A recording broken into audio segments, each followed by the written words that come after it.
Most people think that success or even genius comes down to innate talent. But here's the truth. MrBeast didn't become the top content creator in the world because he was naturally good at YouTube videos.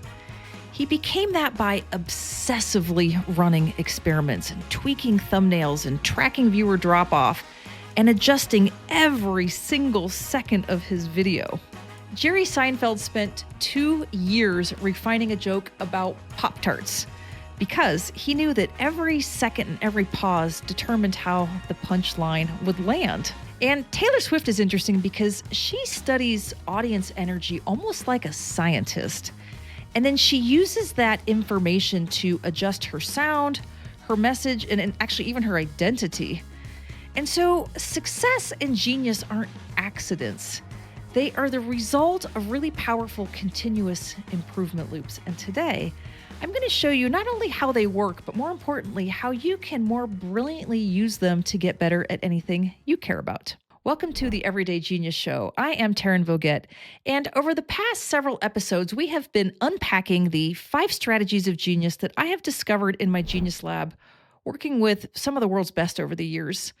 But this final strategy, which I call continuous improvement loop, is really where genius is made, and it is what allows people to get better over time and achieve what you might call genius level.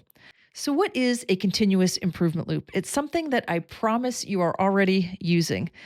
If you think about something that you're good at, just notice how you're trying to get better over time. And it's probably a very subconscious process that you're running to, whatever it is, do your thing and then analyze how you did and then use that to get better the next time. And you probably use this all the time when you reword a text, or you try to make your recipe a little bit better the next time, or you figure out that your presentation didn't land and you tweak it for the next round. We do this very subconsciously and very naturally.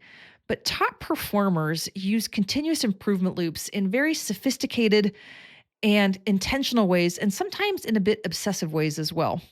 So let's look at 5 real-world geniuses and how they use their continuous improvement loops. And then I'll show you how you can kind of take what they do and make whatever it is that you do better. So MrBeast is an absolute phenom. He is the world's biggest content creator and hands down the biggest YouTube creator. He has over 400 million followers on his YouTube channel, and at this point, well over $1 billion business. But he didn't start off that way. He started off many years ago with the simple question of, what makes a video go viral on YouTube? And he studied thousands of videos trying to reverse engineer YouTube virality, tracking every metric. And then he started creating videos and incorporating those elements until he finally got viral hits. And the cool thing about YouTube is you can get a lot of data analytics from your videos on YouTube. And so he was obsessively tracking the analytics every time he posted a video, all the different data elements you can track. So if he noticed that viewers dropped off at 2 minutes and 4 seconds, he would look at what he did in the video and determine why it didn't work, and he'd say, well, I'll never do that again. Or he would track audience retention and then realize that he had to hook and rehook viewers over the whole course of a video. He also discovered that the thumbnail was the single most important element in a video going viral, and so he became obsessed with his thumbnails. And he would often swap out, and still does, his thumbnails on a video, which are the little pictures you see on a YouTube video, 3 times a day until he achieved the click-through rate that he wanted, meaning that however many people saw the video, a percentage would actually click on it. And for him, he has a very high threshold for a click-through rate, which is over 10%, which is insanely high on YouTube. And he keeps swapping out the thumbnails until he achieves a 10% or greater click-through rate on his videos. And so he's constantly looking at this data very objectively, figuring out what works, what doesn't work, and then swapping it either real time or making adjustments for the next video. Now, Jerry Seinfeld, who is arguably one of the most successful comedians of all time, he's been nominated for over 68 Emmys, and he's won 10 Emmys for his show Seinfeld, which he says is a comedy show about nothing. But he became a great comedian because he was obsessed with testing his material. And so he would write a joke, and then he would go to these small comedy clubs and test out the joke in small audiences and figure out what worked, what didn't work, to the point where he would shave off syllables off the joke. He spent 2 years on the Pop-Tart joke, and he tested that joke in 25 different audiences and rewrote the joke over 50 times until it was comedic perfection and the punchline landed just perfectly. Once it was perfect, he then took that joke to primetime. And that was his process, was he would get audience feedback in these small comedy clubs, just observational audience, when they laughed, how they were looking, how engaged they were. Also noticing his own performance, the cadence, the rhythm, what kind of felt clunky or what felt smooth, and adjusting and rewriting the joke until it was perfection. And then taking that perfect joke onto bigger stages where then he had massive success with it. And so he didn't look at analytics data the same way MrBeast did. He was looking at more observational data. Taylor Swift is another great example. Now, Taylor Swift is arguably the world's most successful female singer of all time. She's won over 14 Grammys, but her Eras tour, which is her latest concert tour, grossed over $2 billion and had over 10 million people attend her concert, which is degrees of magnitude more successful than even the next closest runner-up, which I think might have been Beyonce. But, how do you become such an incredible, huge success? Well, Taylor Swift has been obsessed from the very beginning about tuning into her audience, and she treats her audience as really co-creators in her music. And from the very early days, she would track social media, and she would just figure out what people were talking about, what they liked, what hits went viral on social media, and then she would adjust her music based on audience feedback. And she has spanned a lot of different genres over her career. She started off as a country singer and then went pop, and now she's kind of in this folklore phase. And all of that was because she was tuning into her audience on social media and figuring out what they liked and what emotionally resonated with them, and then making more of that. She also, when she writes a new song, she gets a small group of fans together and tests the song out with a small group, determines what hit, what didn't, what they liked, what they didn't, and then might rewrite the song until it's perfect and then take it to primetime. She tracks data on Spotify and Apple to get all of that data in. And on her Eras tour, she would change the set list multiple times during the tour. She would tune into social media and figure out, what were people saying? Did they like the song? Did they think it was too slow? Was the set list what they wanted? Was there a hit that she didn't play that they really wanted? And then she would adjust the set list based on audience feedback. She even looks at people and what kind of tattoos they're getting, what hits go viral on TikTok, and she then uses that to inform her next song or her next sound. And that is how you become the world's most successful female singer. You really try to tune into your audience, what's emotionally resonating, and then create more of what emotionally resonates. Now, Serena Williams is another phenomenal example of someone who has a powerful continuous improvement loop.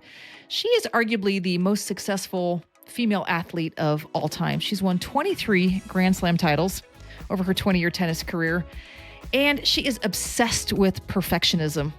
So after every match, she waits until she says she gets into a more neutral emotional place. And then she brings in her coaches or maybe her hitting partners into a distraction-free room to watch the match footage. And she likes having all of these different people analyze her match because they give her different feedback. Her coach might be looking for something, her hitting partner might be noticing something else, and she's tracking, what was my emotional state? What did I do well? Where did I hit well? Where was my weakness? What was my opponent's strength? And she's tracking all of this.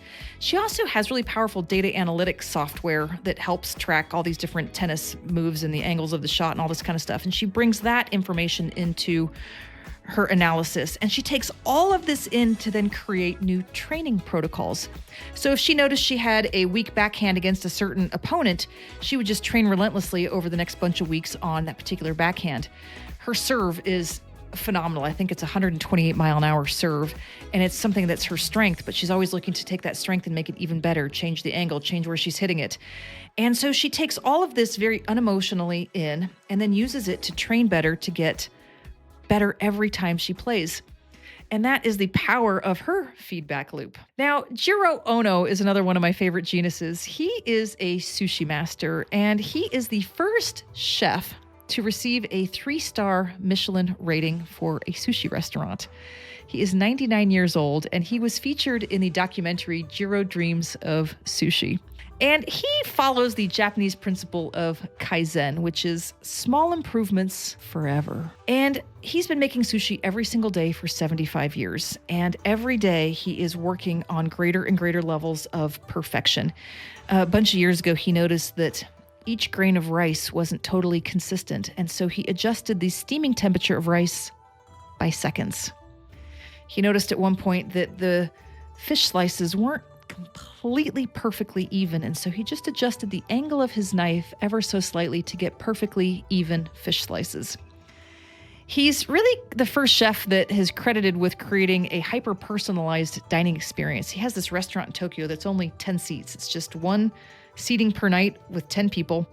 But he adjusts the size of his sushi pieces based on each person's mouth size. So a smaller mouth might get a smaller sushi piece and a larger mouth gets a bigger sushi piece. And it's very personalized for each person. He has his apprentices trained sometimes for 10 years just to make rice or to make an egg dish. And at the end of every evening, the team gets together and they analyze what went well, what could we do better next time. And he is constantly noticing the customers' feedback and his own staff's feedback and using that to make improvements over time. And at 99 years old, he said he's still trying to make the perfect piece of sushi. And so these are examples of 5 very different geniuses with 5 very different feedback loops, getting data from different places, but they're powerful. And what I've noticed with geniuses, and I've also noticed this in my Genius Lab working with some of the world's best, there are patterns to these continuous improvement loops. And there's really 5 patterns. The first thing I would say about continuous improvement loops is that the loop is part of the process. It's not like somebody does a thing and then, sometime later they analyze it. It's all part of one continuous motion every time. Every comedy club, every night after serving, every tennis match, whatever it is, there is a loop built in every time. And it's deliberate and it's intentional. The second pattern I've noticed is that these geniuses treat things almost like a prototype, meaning that there's always the best version they can put out in the moment, but that's all it is, the best version. And then they wait for the feedback to make it better. And so it's never finished. It's never perfect. There's always room for improvement. And nothing's really sacred either. They're always open to making it better based on what the feedback actually is.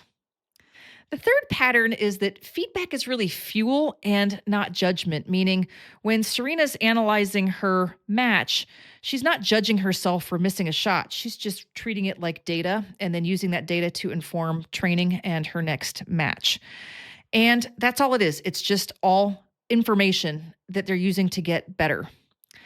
The fourth pattern I've noticed is that small tweaks get big gains, meaning Jerry Seinfeld is making these small tweaks to his joke, but small tweaks over a bunch of audiences yield a perfect joke. And all of these geniuses do that. They're making small tweaks, but over time, it yields really genius level results. And the last pattern is that the process is never over. Jiro is still making sushi at 99, still trying to make the perfect piece of sushi. That perfection is this unattainable thing, but there's so much joy and passion in the process, and there's so much depth that can be achieved in anything that you're doing or that they're doing. It's almost infinite, the levels that we can achieve, and it's never over. We're never done. So those are really the 5 patterns I've noticed on continuous improvement loops. But how can you take whatever it is you care about to the next level with a continuous improvement loop? First of all, think of something that you are interested in or that you are good at, and just notice, how do you already have a continuous improvement loop? Because I promise you already do. So first step is figure out what you're good at. Second step is now think about what are all of the variables that you can improve. And on any topic, there are a lot of variables. When MrBeast is making a video, there's a variable of the thumbnail, the title, the hook, the rehook, the actual content. All of this are all the variables. And then just kind of make a list of what are all the variables. And then the third step is figure out what are the most important variables to focus on, because you can't focus on all of them at once. And MrBeast noticed that thumbnails, those pictures that you see on YouTube, are the single most important variable in a YouTube video going viral. So he doubles down to make sure those are perfect. And then there's a title and then there's the hook. And so for you, think about what are the most important variables. For Serena Williams, I think for her, probably her serve was considered the most important variable. For Jiro with his sushi, he talks about ingredients being the single most important variable. And he spends a huge amount of time getting the absolute most perfect, best, consistent quality ingredients and working on that until he gets the right supplier and the right consistency. So what are the variables that are the most important and how can you focus on those? And then number 4, figure out what are all of the data inputs you can get. What are you already getting? And then what more could you get? What are you observing yourself? What are others' feedback, whether it's an audience or customers or an opponent or a coach or whatever it is? Like, what are others' feedback in? What data can you get? Are there ways that you can track data through analytic tools or through software? Can you get video footage? What are all the different inputs you can get in order to get feedback on your performance? And then based on all of that, now you get to run the loop. You get all this feedback in, you pick the thing you want to focus on, and you then figure out after you do the thing, okay, what did I do well? What could I do better? And what change am I going to make next time? And then actually make the change. And then you run that whole process all over again. But making this all part of one motion every time you do the thing, every time you write a piece of copy, every time you film a video, every time you create a piece of art or deliver a presentation, whatever it is, it's all one motion. And that is how you get better over time and get more genius results. I hope that helps you on your journey to genius. As always, thank you for letting me share my greatest passion with you, which is information on genius. Click the subscribe button so that you can follow along for the next episode of the Everyday Genius Show. And I look forward to continuing our conversation about your genius there.